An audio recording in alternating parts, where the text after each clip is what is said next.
Do you have a lot of needles, or do you have a lot of students who each have a few needles? Here's a very helpful tip to keep them organized. You tie them together. That seems obvious, but there's a couple of tricks I'd like to show you. It works equally for the thin double-pointed needles or for the thicker needles, double-pointed or single-pointed. I'll show you on these needles here.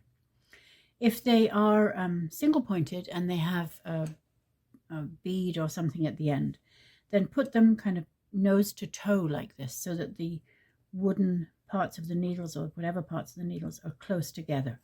If you put them this way round with the tops near each other, they're not going to be really next to each other, and they really strengthen each other. We're stronger together, as they say.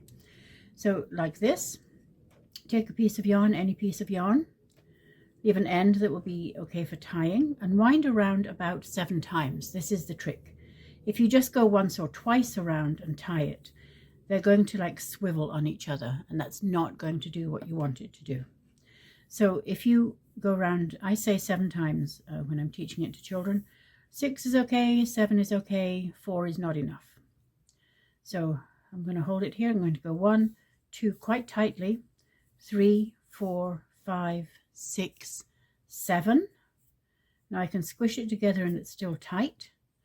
Now I tie it, and that the length of the winding will also stabilize it, right? So they can't swivel on each other.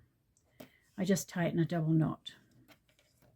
Once it's really tight like this, just tie it in a double knot, and usually it's just a little piece of leftover yarn. So when I'm ready to use the needles, I just slip it out and it's fine.